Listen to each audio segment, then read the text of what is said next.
Alright guys, so I just got this in the mail. It is my Cologuard. So basically what this is going to do is you submit a stool sample, then you send it back in the mail, and then they will be able to read and basically diagnose your health. So pretty interesting so far, and I've been kind of reading through it. So they give you some labels that you will fill out to adhere to your sample jars and go from there. First things first that they really stress is leave the plastic in the box because you're mailing all of this back. But then you've got your entire kit down in here. So it's pretty interesting. So I'm just gonna, as I pull things out, then I will get back and show you. But in the meantime, it's got like a whole guide on how to go through this. Let's see.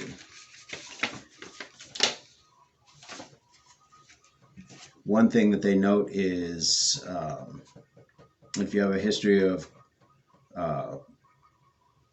colorectal cancer, adenomas, and any other related cancers, have had a positive result in the last 6 months, been diagnosed with a condition that is associated with high risk, such as IBD, CUC, Crohn's, FAP, things like that. Been diagnosed with relevant family and hereditary cancer syndrome. So there's a lot of upside to who can use this. They do caution, do not drink the preservative liquids, things like that. There's specific times when you should not use this, and that would be if you are suffering with bleeding hemorrhoids, bleeding cuts or wounds on your hands, rectal bleeding, menstrual period, or diarrhea. And then it goes through, it'll just give you a whole thing of the steps. So I'm going to try to go step by step and within reason as far as what we're showing and things like that. But yeah, let's kind of go through this and get to it. And give me just a moment. Okay, so step one is remove this bracket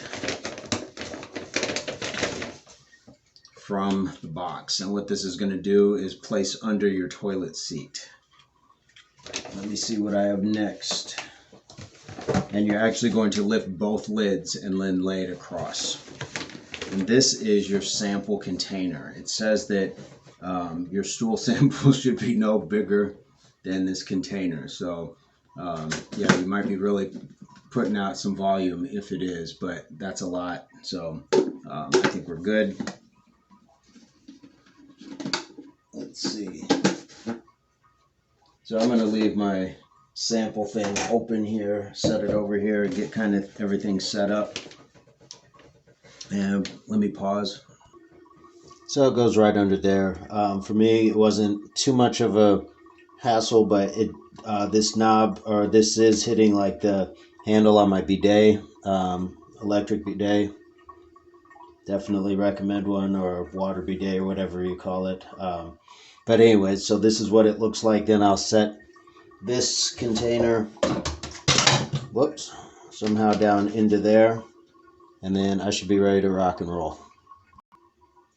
I will now attempt to make stool. And as a side note, I always use something like the squatty potty just to elevate my feet so it emulates more of a squat. You definitely get more volume and easier bowel movements. Just a PSA during all of this. And they're saying that the stool sample should be no larger than this. Once you're done, take your sample, leave it open, set it on a steady flat surface, and you can throw away that bracket. So next, you're going to want to use a tool, a little scraper, shown here, to take an extra, almost like a swab of your stool. And it does say your stool may look different, which mine definitely does, but that's the next step. So let me put this down, lift the tube out of the box, turn the white cap and unscrew it, and pull the probe from the tube.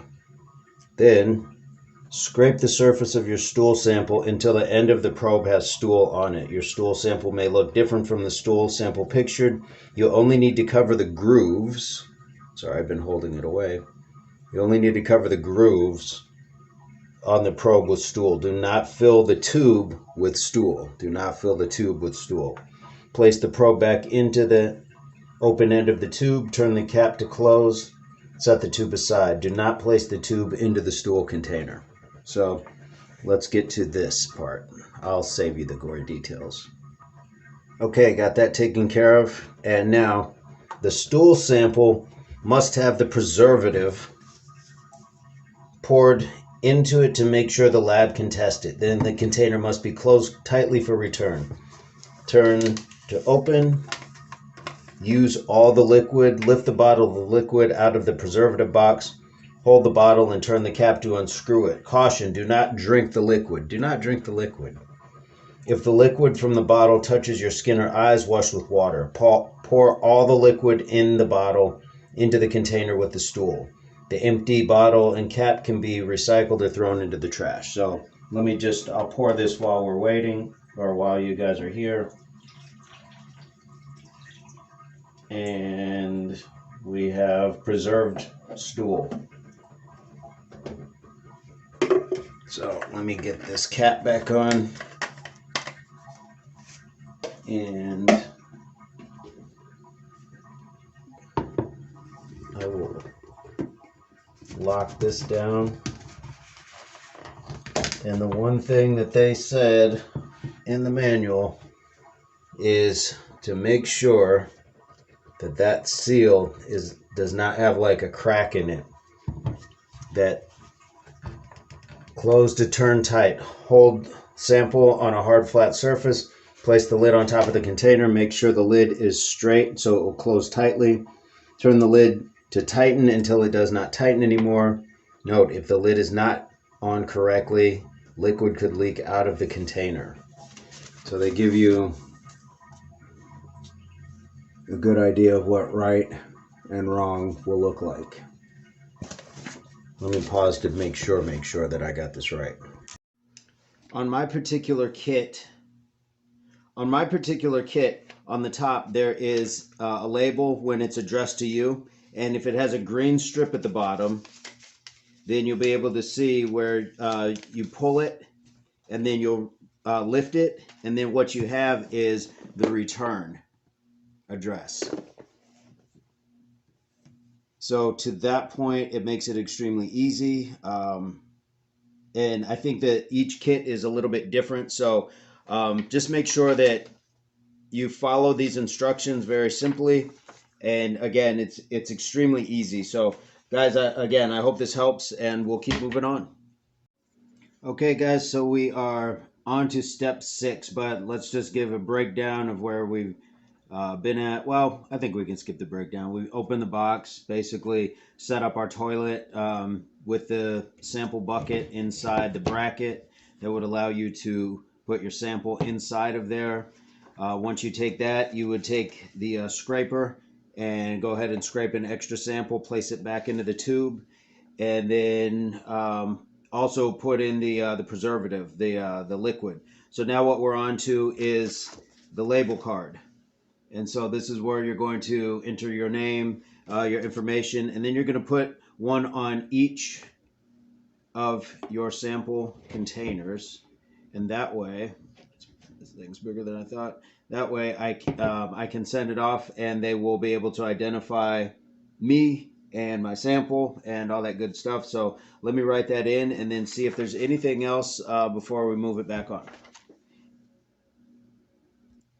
Okay, so now I have my box now that I've labeled everything. So I'm going to prepare that, and we're going to place the tube. It's got like a little tray down in here. I'm not sure if you'll be able to see it, but so that way it holds everything in place, which I think on the way back is probably more critical. So place the tube and sample container into the box. And I don't think it snaps in.